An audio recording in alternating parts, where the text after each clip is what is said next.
Breaking news from around your world on this Monday, December 17th, 2018. I'm Larry Rice. U.S. and Taliban officials were set to meet in the United Arab Emirates Monday to discuss ending the long-running war in Afghanistan. Voice of America reported Zalmay Khalilzad, the U.S. Special Representative for Afghan Reconciliation, will lead the group of U.S. negotiators in talks organized by Pakistan. Taliban spokesman Zabihullah Mujahid confirmed the meeting and said representatives from Pakistan and Saudi Arabia would attend. U.S. officials have not yet specified that Khalilzad would travel to the meeting. The State Department said he would meet with all interested parties in the conflict. The war has been running since 2001, initiated by the September 11th attacks. Some 15,000 U.S. troops remain in the country in what is now America's longest-running war. More than 2,400 U.S. military personnel have been killed in the conflict, which officials say costs the U.S. about $45 billion per year. The U.S.-supported Afghan government has control of about 65% of the country. Pakistan Prime Minister Imran Khan, who helped broker the meeting, said he believes Afghanistan would benefit from peace in terms of security and economic stability. 6 U.S. airstrikes that killed more than 60 people in a coastal Somali town were preemptive strikes to prevent a major extremist attack. The U.S. military said Monday it carried out 4 strikes on December 15th, in which 34 people were killed, and 2 more strikes on December 16th, which killed 28. It said the air attacks targeted Gandarsh, south of the capital, Mogadishu, but no civilians were injured or killed in the attacks.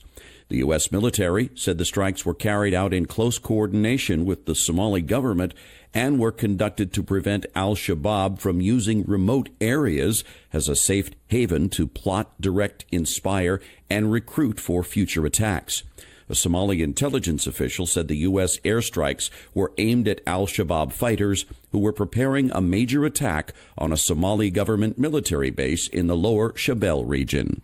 The White House is taking steps to prepare for a possible government shutdown later this week as the Trump administration and congressional Democrats remain deadlocked over President Donald Trump's insistence on allocating $5 billion for his promised border wall.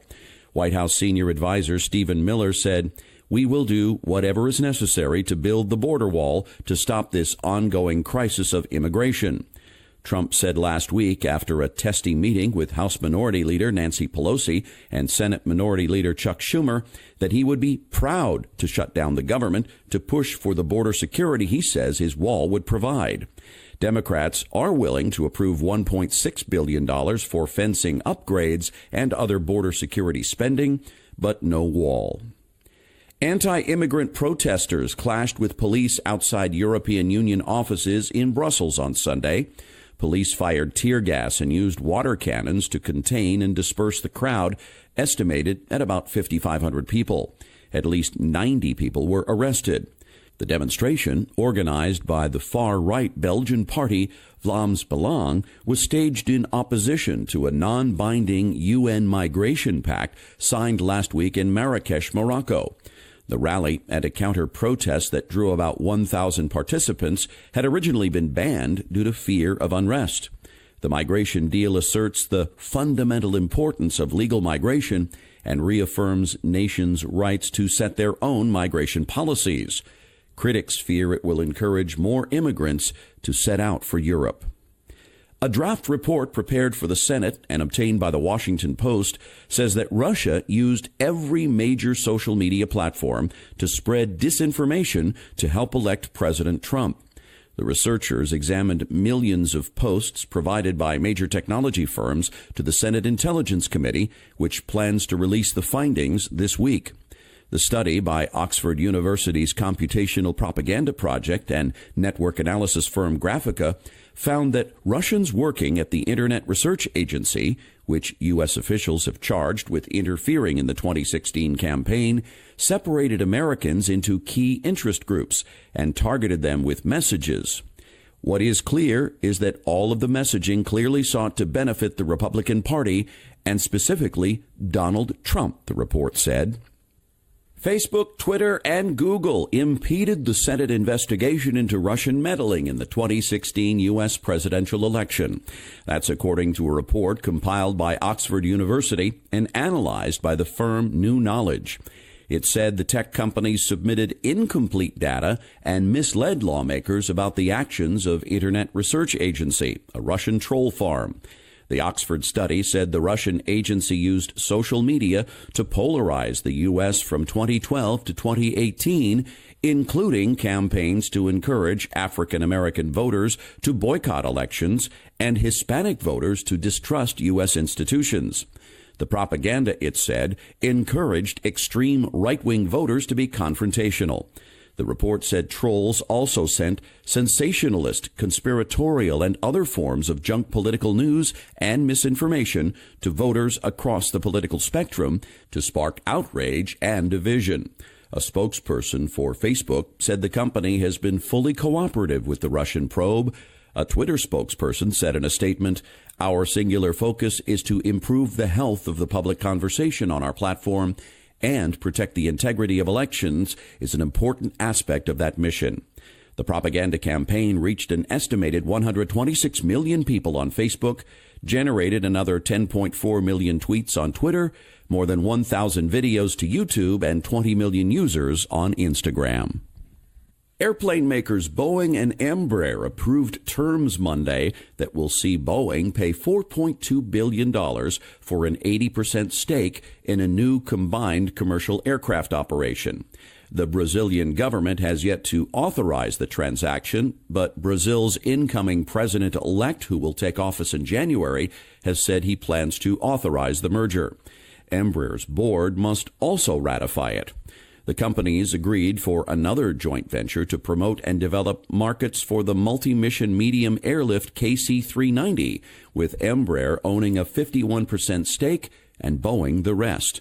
The Embraer KC-390 has been described as a medium-sized twin-engine jet-powered military transport aircraft under development by Embraer. Embraer produces other military aircraft that are not part of the joint ventures. Embraer was created in 1969 with the project of building the first Brazilian aircraft, named Bandeirante.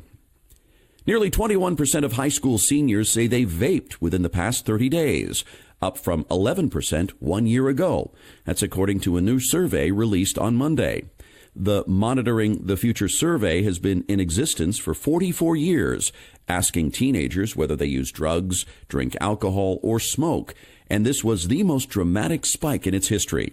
The survey is funded by the National Institute on Drug Abuse, and its director, Nora Volkow, said the report is very worrisome. "We are very concerned about the increase in vaping.